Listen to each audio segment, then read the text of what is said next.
Hey guys, welcome back to 428 Shibuya Scramble. This is DJ your Gamer Girl signing on.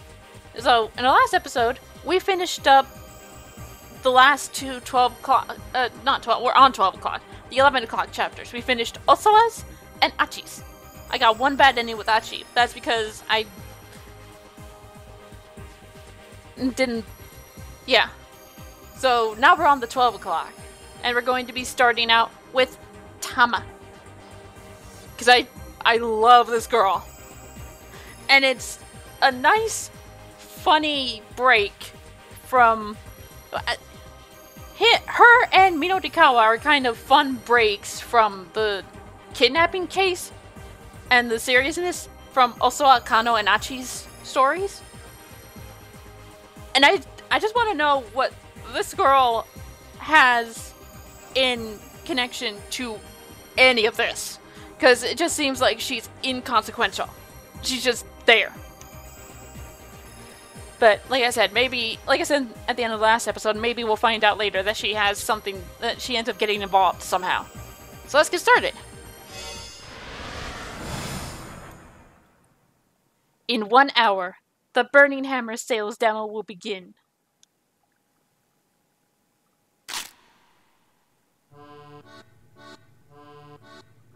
Chidi is laying out the assortment of snacks that we'll have in hand. Hey Tama, you hungry? Why yes, I am. I mean, that should be pretty obvious at this point. All I've had since putting on this stupid mascot costume is some burning hammer and a bunch of iced tea. Hey now, Chidi shoots back. What's with the attitude? Chidi? You do remember that you ate my lunch, right? The sticker said it was best before noon. You just make that up! Yeah. Chidi chortles merrily and chugs some more iced tea. Okay, folks, Mr. Yana calls out as he slips into the room. Lunch break's over. Back to work. I don't feel like I've had much of a break. If anything, I'm even more mentally exhausted than I was before. There's a box full of Anagochi toys in the storeroom on the 3rd floor. Mind bringing those down? Anagochi? I asked. What's that? The name makes it sound like some sort of product knockoff, like a Tamagotchi knockoff. Mr. Yana's face widens in surprise. You've never heard of them? It is a Tamagotchi knockoff! You know, Anagochi. Portable electronic game in which you raise a conger eel, anago, feeding it daily and clearing away feces. Depending on how you raise the eel, it can wind up developing into various forms, from normal eel to ultimate eel sushi. You can also use the infrared communication feature to bring over friends for your eel from another nearby Anagochi device. There is also a sister product, Trout Watch. By connecting the two, you can view a special event where the eel and trout characters go to a pub together. Okay. It's a digital pet game where you raise an eel that lives in Tokyo Bay. Never heard of it, I say. Huh. Well, I guess maybe a lot of people in Japan haven't heard of it yet. But it's all the rage right now with the youngsters over in NYC. NYC? Oh, he must mean New York City. It's popular in New York? Really? Anyway, I did some quick checking, and that's what I learned. So last month, I bought a whole bunch of them. And once again, you were swindled. Yep. Ouch. Oh, that was Chidi. Ouch, Chidi, dropping our truth. Mr. Yana lets out a pathetic whimper. No. Just like that, his confidence evaporates. He starts muttering to himself. I thought it sounded a little fishy, really. I mean, think about it. Why would kids in New York be interested in raising eels from Tokyo Bay? He muses. And what appeal would an eel character even have anyway? None, that's what! I should have known that. I did know it! Then why'd you buy them? This farce is getting tiresome. Anyway, Yana continues.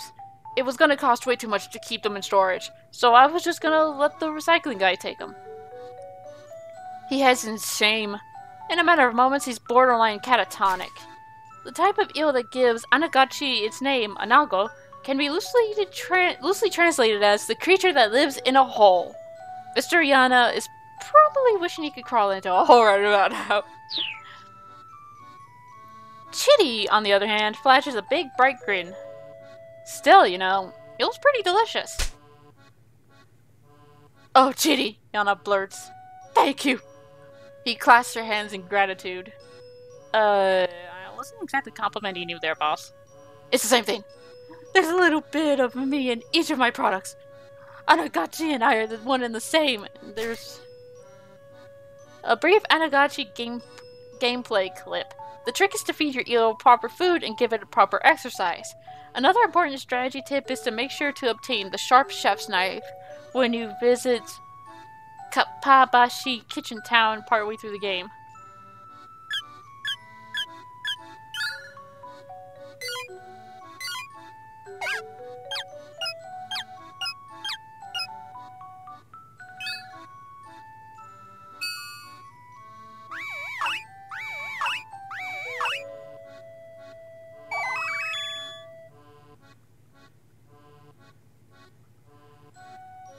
Yeah, because everyone wants to feed their eel and then kill it. Which is to say, eels and I are one and the same. Go on then, say something nice about eels. Chitty chimes right in without missing a beat. Eels are awesome. When it comes to eel sushi, 100 pieces barely whets my appetite. You know, these two make quite a pair. That really means a lot to me, Chitty. Thank you. Thank you. I don't understand what any of this is about, but if it helps mend Mr. Yana's wounded spirits, I guess I can't complain. I leave them to their devices and head for the storeroom.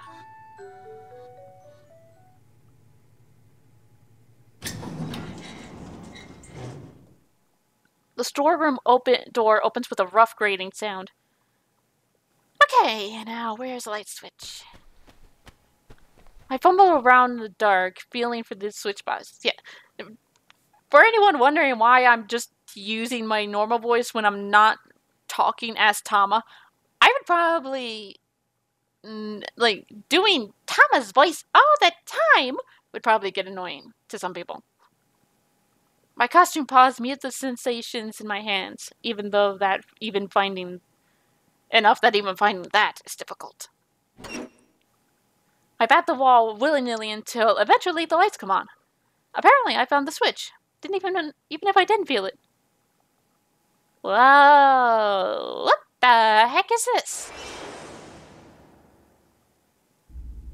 The storeroom is practically overflowing with shoddy goods. A painting that looks like a child's scribblings, an oddly shaped hat bearing the words "Grow 2 inches guaranteed," a cheap-looking pendant with a tag that says it's set with a miracle stone. These stones are nothing more than simple glass beads that were purchased at 5,000 yen apiece. Jesus Christ, this guy is so bad. The seller claimed normally you sell for 10,000 a pop, but if you buy 100 of them, I'll give you half off, at which the buyer declared it really is a miracle, before joyfully agreeing to the purchase. The fact that someone like Yana actually exists to buy these things up is also kind of a miracle. It's like this is the knockoff boneyard where cheap products go to die. They break away from their pathetic herd knowing their time has come, and end up in this graveyard of a storage room. Let's see. Anagachi. I quickly spy the cardboard box I'm looking for. Then I catch sight of a dark silhouette out of the corner of my eye. I yelp. Oh, it's just a cockroach. It's one of them. Big, flat, quick Loniton are often spotted in kitchens sometimes. Somehow their eggs wind up in restaurant food. Ew. We had our own cockroach problem at one point, but we've been doing pretty good at making sure that it doesn't happen. I'm not even going to go into detail how they got in. The size, the speed, the dark shape. There couldn't be anything else. It peers back at me from the shadows of the Amagachi box, the faint light catching the luster of its carapace. It looks ready to leap out at me any moment. I need to act fast. I challenge it to single combat. I snatch up the cardboard box and make a run for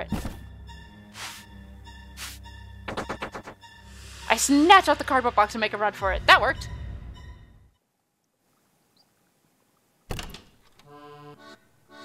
Whew! I made it. When I get back to the break room, Mr. Yana is still clutching Chitty's hands. And you're super tasty when you soft boil it, too. Why don't you two just kiss? You may as well.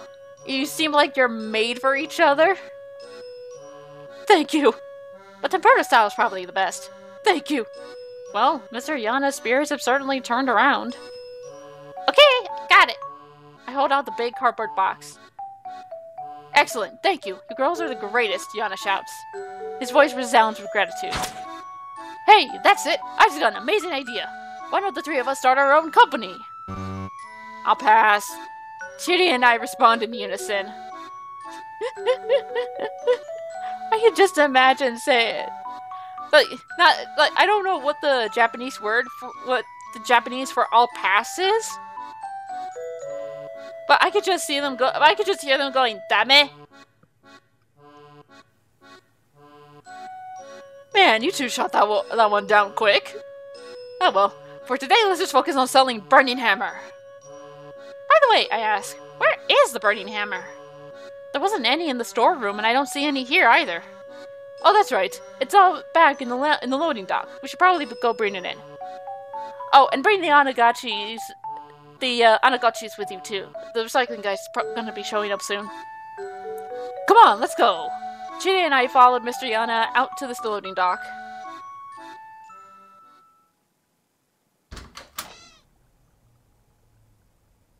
But the loading dock, turns out, is empty.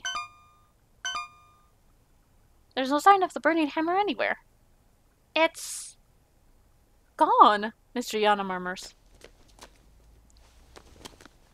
Then his voice rises to a shout. It's gone! All gone! The Burning Hammer, it's all gone! Flying into a panic, he searches frantically from one end of the dock to the other, leaping into the air, even peering into the cracks. But no matter where he looks, there's nothing for him to find. It was right here a little while ago. Like, right here. Right here. I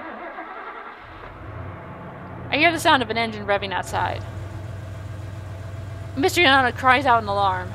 We can see a truck starting to pull away. Its bed is piled with cardboard boxes and other assorted trash. Hey, boss? Is that? Yes, there it is! Mr. Yana begins racing after the truck. My Burning Hammer! His voice cracks as he cries out. Give that back! Give it back! But he's no match for a speeding truck, and the boxes of Burning Hammer vanish before his eyes. Burning Hammer! Come back! Come back!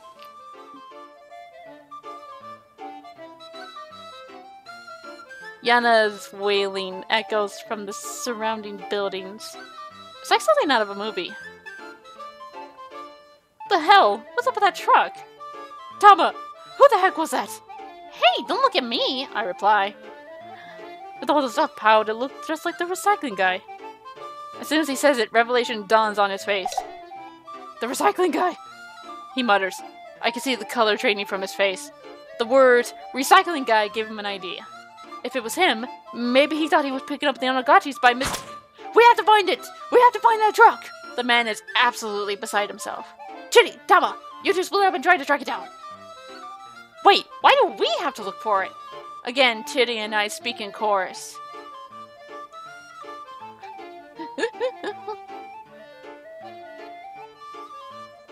If there's no sales demo, there's no money to pay you. And then all the work you've done will be for nothing. Right, when he puts it that way, I guess there isn't much of a choice. Somehow or another, we'll have to find that truck. It can't have gotten far, he continues. Now go hunt for it like your life depended on it. Chitty and I looked at each other and sigh. How do you want to do this? She asks. Want to search together, or should we split up? We should split up. Chitty and I go our separate ways, searching for a truck full of junk. Split up is usually the best way to cover more ground. I make my way to Center Guide. I'm so focused on searching all over as I walk that I lose track of where I'm going, and I wind up bumping into a man who's hurrying along with his daughter. Oh, that looks like Tamayo. Teru and Hana Toyama. They came to Center Guide to eat lunch. Before that, they were at Heaven Publishing in Shibuya 1 Chrome. While wandering around distractedly looking for somewhere cheap and tasty, Mr. Toyama bumped right into Tama. Oh, pardon me! I hop back to my feet and bow to the man in apology. Ow! He bows at the same time and we manage to bonk our heads together. How did that make... like...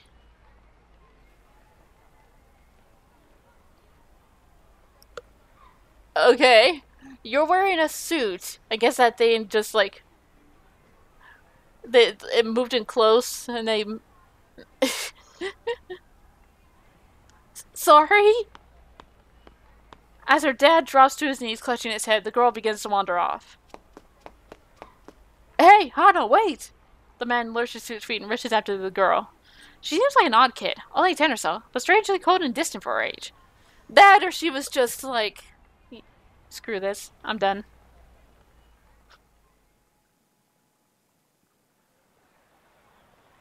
Samisu! I've seen the commercials for that company quite a bit. Never seen my own sore head. I make it all the way to Shibuya Station, but there's no sign of the truck. I'll probably never find it just by wandering around randomly. It's already 12:35. The sales day almost starts in 25 minutes. I have serious doubt I'll be able to find the truck by then. Ugh!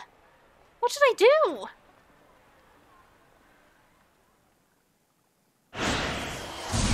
Keep out.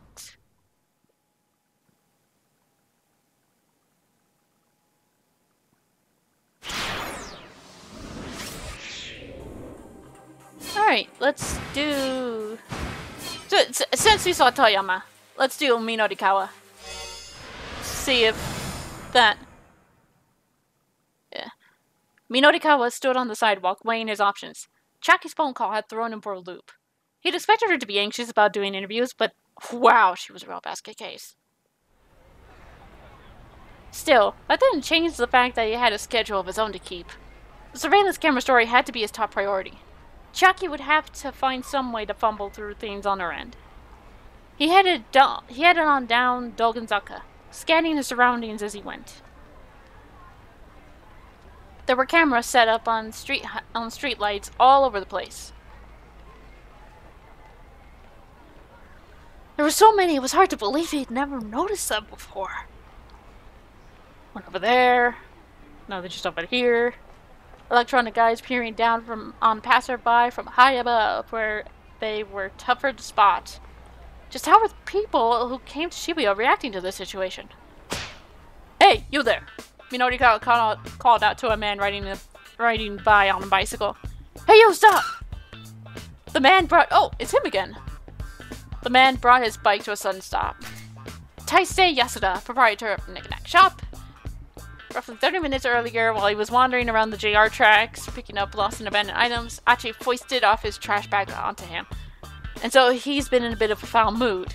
Since he's been going along on his bicycle, still picking up things from the roadside, there's been a trunk on the back of his bike where he stores his finds. Huh? Well, what's the matter? He asked. Hi, my name's Minorikawa. I'm a freelance writer. Okay. I'm just doing interviews for a magazine and I'd like to talk to you. Magazine? Which one? 4-Star General Gossip. Minorikawa did his best to sound proud. Oh. Well, I'm actually in a bit of a hurry here. Minorikawa soldiered on. See that? He pointed at one of the nearby surveillance cameras. What? The man asked. Blimp? A massive blimp was indeed drifting slowly overhead. And it was it's an Ayakamiki advertisement. I think. Type of aircraft that floats using the lift provided by... We know what a blimp is. Who uses blimps for advertisements nowadays? Like... Well, I guess Japanese do. And... Wouldn't... Bump the mic. Wouldn't surprise me if it worked. The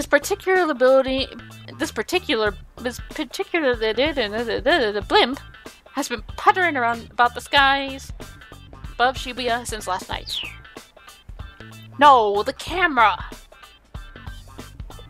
The camera watched them both in uncaring silence. Oh, that. What about it? What do you mean, what about it? Those cameras have been installed all throughout Shibuya. They're taking in anything and everything. Privacy be damned. A shocked pallor came to the man's face. Oh, really? He muttered uneasily to himself. I guess I should be careful next time I go picking stuff up. Hey, what are you talking about? Minorikawa asked. Oh, nothing, just stuff. I'm going to dodge the question entirely. Anyhow, I think there are some good things about the cameras too, the man said hurriedly. Oh? Minorikawa asked. Such as? Well, I mean, they must have helped catch some crooks, right? Yeah, I think you're right about that. Oh, I am? The man looked shocked to have his own statement confirmed. Are you hiding something from me? Huh? No, nothing in particular. The man shook his head vehemently. Nothing at all, really? Well, whatever, Minorikawa said. In any case, even if the cameras are helping in arresting criminals, there are some places where people just don't want to be watched. Whoop. For instance, how would you like it if someone set up a security camera inside your home? What do you mean? I mean a burglar might try to get into your home. If you had a security camera, you could be alerted right away. Isn't that kind of an extreme argument? Nope! You're the one making the extreme argument here! What? The man stared, bewildered. You're saying it's okay for folks to film people around town as much as they might like, but not to take a look inside people's houses? Yeah, I guess I am, the man mumbled. Minorikawa snorted. You don't think too deeply about things, do you? He mocked. The man huffed in indignation. I don't see the problem, he said. I mean, it's a normal enough opinion. To want to bring down crime, but also protect privacy? Well, yeah. So if they're just going to set up cameras around town, I'm okay with that. Minorikawa grinned inwardly. You're being naive, he said. Way too naive. Naive about what? By now the man was getting worked up. Once you start letting people watch you some of the time, you'll eventually let them do it more and more. That's how the world works.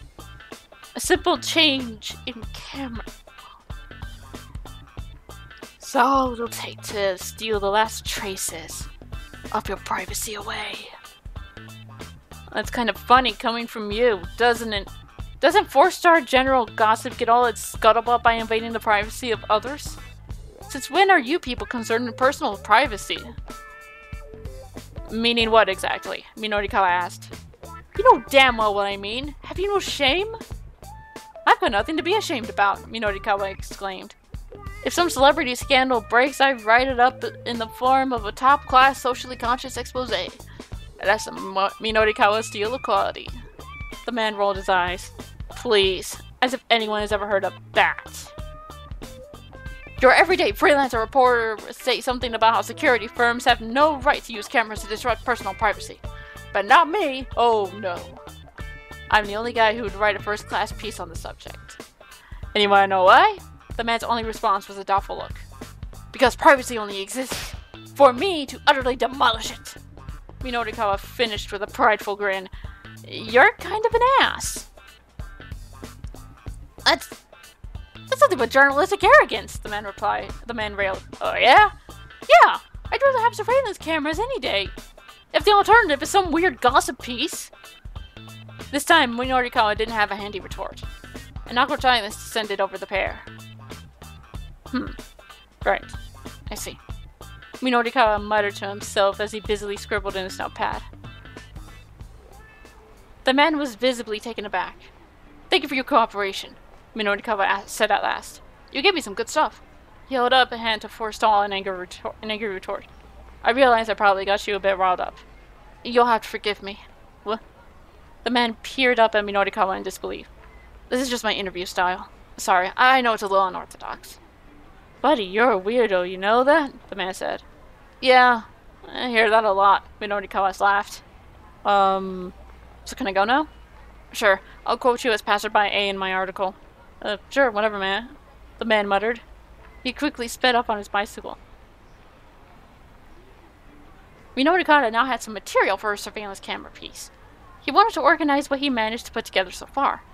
He decided to head toward the next interview location, keeping an eye out for a cafe where he could stop to work on his coffee. and the copy. His coffee and the copy. He used the map included in the project proposal to guide him. It was hard to read the words and make out the details, but it looked like the Nokane building where the Burning Hammer demo was being held was just down Center Guy. Uh-oh. There was no indication of which floor the event would be held on, however. That made him a little anxious, but he'd probably be able to find someone to point him in the right direction once he got to the building. He spotted a cafe up ahead. "Coffee, please," he shouted as he strode inside. He slumped down in an open chair. Hopefully he'd be able to hole up here until 1 o'clock, working on his article. If he couldn't have it done by then, finishing the whole issue by the end of the day would be a tall order. He pulled a cigarette from his overcoat as he waited for his computer to boot up. Having a smoke was Minotikawa's little trigger for going into writing mode. The state of being in a mood to write some text. As Minotikawa goes about his job, he switches between writing mode, interview mode, food mode, and sleep mode. When busy, he'll sometimes go into writing mode and food mode at the same time. Sometimes even straying into sleep mode in the midst of food mode. Food coma. That's what I call it. When he's even busier, he'll eat and write mid-interview while nodding off. This is known as ultimate mode. He stuck the cigarette in his mouth and lit it up. With the first heavy draw of smoke, he felt his mind... Does this cafe allow smoking? The rough idea for his article came to his head, nearly fully formed. All he needed to do now was get it all written down. Finally, his laptop finished booting up. "Took you long enough, pal," he muttered to the computer. His hands leapt onto the keyboard like a predator pouncing on his prey. In a matter of moments, he had hit his stride. His fingers clicked away. One by one, lines of text filled up his screen. A waitress stepped up beside him. "Excuse me, sir." But Minotikawa was in writing mode. He didn't even hear her. "Sir? Sir, I beg your pardon." Again, Minotikawa was deaf to the waitress's attempts to get his attention. "Sir, excuse me!" The waitress smacked the table. "Quiet!" Minotikawa snapped. He slammed the table right back. "Don't interrupt me when I'm working. Not if you know what's good for you." The waitress didn't so much as flinch. She leaned in aggressively, getting right in Minotikawa's face. Ikumi Omiya, employee at Kolabo Cafe. While appearing cute and demure at first glance, she's quite strong-willed and frightening when angry. She works nights at a place called the Scolding Pub, where customers rent private rooms in which they are scolded at length by an attractive girl. Is that actually a thing in Japan? Wouldn't surprise me. I've heard of some weird-ass cafes that are in Japan. Besides the maid cafe, there's apparently also a tsundere cafe. Of course, that one was apparently, like, it was not as popular as maid cafes. There's apparently a butler cafe and a yaoi cafe. I'm waiting to find out if there's a yuri cafe. I will be going there when I get the chance, obviously. One middle-aged businessman once told her, "Your face looks simply marvelous when you're angry." "Sir, I hate to bother you, but I have to ask you to please refrain from smoking." Minotikawa blinked. "Huh?" "This is a non-smoking establishment, sir." "No smoking?" Minotikawa asked. The cigarette bobbed in his mouth as he spoke. The waitress pointed sharply to the sign on the wall. The words "no smoking" were spelled out clear as day. "We ask that patrons please not smoke so that other customers can fully enjoy the aroma of their coffee." The waitress drew herself up in an arrogant triumph. A woman sitting at the table next made a face as she tried to fan the smoke away with her hands. Customers all around the shop were glaring at him. "You guys don't know the first thing about the aroma of coffee," Minotikawa scoffed. "The scent of coffee only truly comes to life amidst the choking stench of tobacco smoke." "Dude, shut up. Put out the cig and move on." The waitress' only response was to jab her finger again. But this time, she pointed at the sign. She didn't point at the sign, she pointed to the door. "Sir, if you're going to smoke, please take it outside."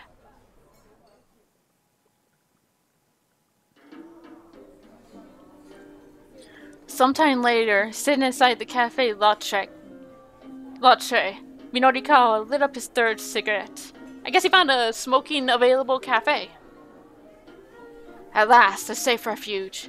It had taken him quite some time to find a place that allowed smoking after he got kicked out of the first cafe. Shouldn't that be the first thing you ask? If you're a smoker, hey, do you allow smoking? Do you allow smoking indoors?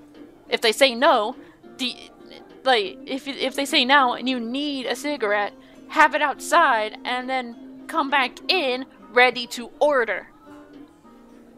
Simple as that! It's that simple! You stupid man! You selfish, stupid man! What the hell? You're one of those guys, aren't you?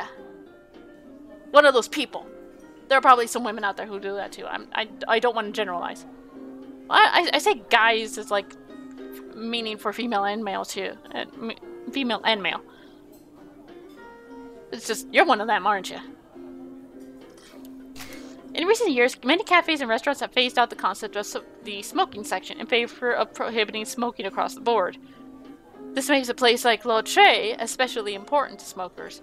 There are large air vents in the ceiling to help keep the interior most agreeable for those who do not smoke. Now he was in a rush to make up for lost time. His fingers flew over the keyboard at lightning speed. The more he wrote, the harder he focused. At this rate, he'd have the story wrapped up in no time. Today, you hear me? A voice intruded suddenly on his awareness. One of the customers was shouting. You're breaking up with that fellow today. Oh, God. He's in the same one as Rumi and her father. Minorikawa's fingers drifted to a halt. He looked around to see where the voice had come from. An older man, red in the face, was shouting at the young woman who sat across from him. Please, Dad, the woman pleaded. Stop! You're making a scene. Ah, father and daughter then. It was rare nowadays to see a father behave so imperiously towards his own daughter. Just how sheltered had he been trying to keep her? Minorikawa couldn't see her face from where he was sitting, but his interest was piqued. She moved to another seat. You need to finish this article. No, he reminded himself that he needed to finish his article. Besides, if this young lady looked anything like her father, he'd just as soon pass. What? I did not... Were you going to hit on her? Minorikawa went back to his typing. It took a few minutes to reestablish his writing groove, with the two still bickering across the room. But thankfully, he soon regained his focus.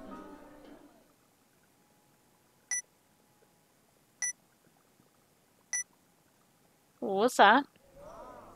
A strange beeping sound broke Minorikawa out of his writing reverie. Upon looking up in the confusion, he found his attention drawn to a young woman at another table. And then one of these, and one of these. Oh, and this, and this, and this, and that too. I think that's Chiaki. She finished with a broad grin. Let me just repeat your order back to you. 1 Japanese-style beef patty. 1 spicy fish roll spaghetti. You're not looking for the truck! Chiaki, look for the truck! You can eat afterwards! Otherwise, you should have brought a snack with you. One of the many snacks that was on that table. 1 chicken casserole. 1 French onion soup. 1 fruit parfait. 1 chocolate parfait. And 1 deluxe chocolate parfait. Dude, you're gonna eat all of that? What happened to losing weight? Will that be all? The waitress anxiously awaited confirmation. Ryoko Kakinuma, second-year student at Midoriyama Academy's law school. She was hassled by a pair of hustlers on her way to work and oh! She's the girl that Achi saved at the beginning of his story. The manager told her that those 5 minutes were coming out of her pay, so she's a bit irritated right now. Poor girl. You forgot the large caramel shake. The customer was a full-figured young woman, ensconced at a nearby table. Oh, my apologies. The waitress quickly jolted down the addition to the order. That'll do for now, the young woman said. For now? Yikes. She's actually planning on ordering more after that? Marveling at this display of appetite, Minorikawa went back to typing.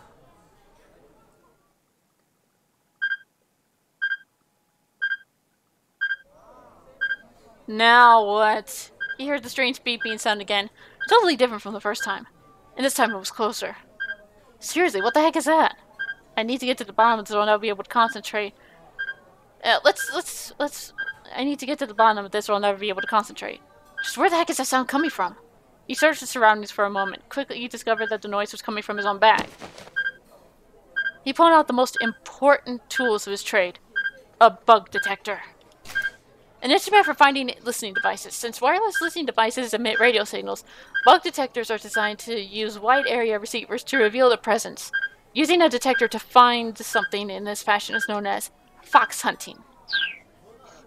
It was on, and it picked up a signal. To a reporter, information was life. That made owning a bug detector a sensible precaution in his line of work. With this device in hand, Minorikawa casually scanned the area. Eventually, he zeroed in on the signal. He stood up. Everyone, your attention please, he announced. Someone set up a listening device in here. Several cafe patrons turned their heads in disbelief. A woman wreathed in pungent perfume flashed him a disagreeable look. Oh, come on, that's ridiculous, she huffed. There's something fishy going on. The only thing fishy right now is you, the woman declared disdainfully. Why don't you get out of here and let everyone enjoy their meals? No, I smell a scoop. You what? You, what's your name? None of your business, that's what. Now hurry up and stop that awful noise. The other customers were starting to murmur loudly. There's a listening device here, folks, Minorikawa said. How can that not bother you? Do you know where it could be? Excuse me, the woman called out. Could someone please do something about this man? A waitress hurried over. Sir, please, you're bothering our other customers. There's a listening device in here. Oh no!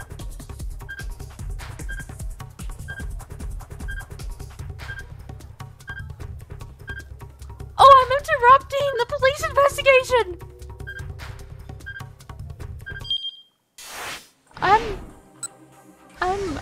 Screw it, I'm not risking putting a bad end to that one. Oh, never mind. I need to focus on finishing the article. Please, do not interrupt. Minorikawa immersed himself in his writing again. Before long, he stopped worrying about the curious sound.